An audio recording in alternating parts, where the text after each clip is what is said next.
I am Omega Pax.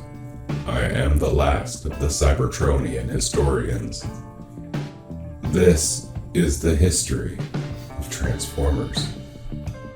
Blitzwing does not have the best track record when it comes to decision making. First, he and his fellow triple changer Astrotrain decided to do away with both Megatron and Starscream and strike out on their own in search of fame, fortune, and energon. While this would normally be considered suicidal, the two triple changers somehow pulled it off and were free to finally do whatever it took to wipe out those pesky Autobots once and for all. The way they chose to do this, however, did not much inspire confidence in their abilities. While his partner went off to play with some trains, Blitzwing's personal strategy for victory was to kidnap a football coach under the mistaken impression that the human was some kind of master strategist. Blitzwing brought the Constructicons in on his plan and used them to build a maze surrounding the entry to his base/stadium. To Blitzwing's credit, a lot of Autobots crashed into each other, but soon the Constructicons demanded a share of the leadership, and then Astrotrain arrived. All three were beaten so quickly by Megatron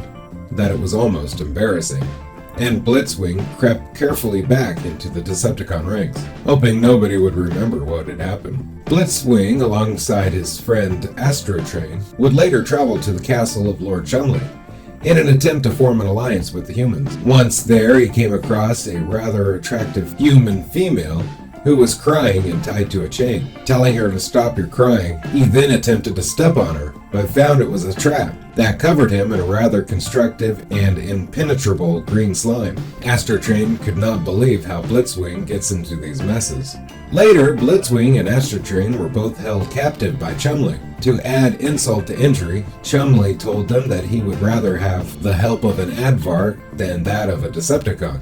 Once Optimus Prime was nearly upon Chumley asked the two triple changers if he released them, would they fight Optimus for him. They told him to trust them. However, they decided it would be more fun to flatten Chumley. Then Blitzwing gave Chumley some good advice. Never trust Decepticons, flesh creature.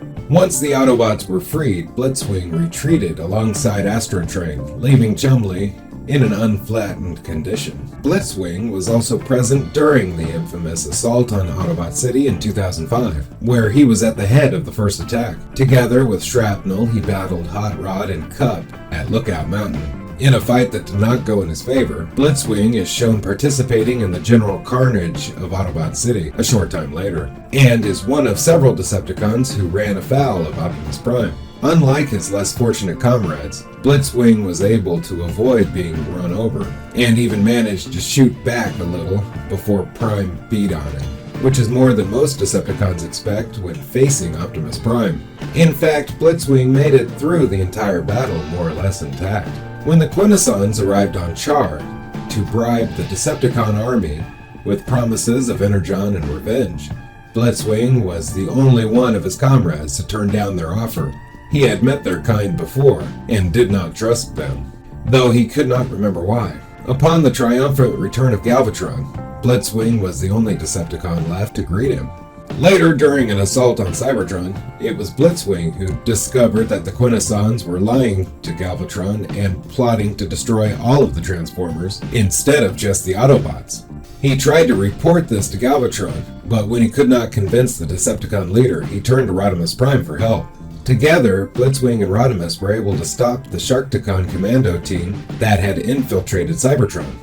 Galvatron, unfortunately, suspected that Blitzwing was trying to betray the Decepticons and steal the Decepticon matrix of leadership for himself, and threw the Quintesson's nullifying switch, deactivating Transformers galaxy-wide until Spike Witwicky destroyed it.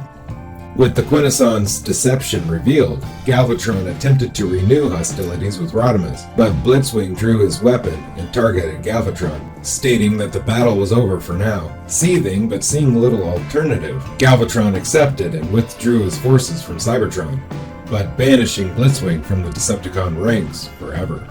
Ironically, Blitzwing had gotten away with actually betraying Megatron, but then managed to get himself branded a traitor and was hurled out of the Decepticons while being perfectly loyal to Galvatron. He would appear briefly again in some crowd scenes in the animated series, likely as a result of carelessness in production. It should be noted that Rodimus offered Blitzwing a place among the Autobots.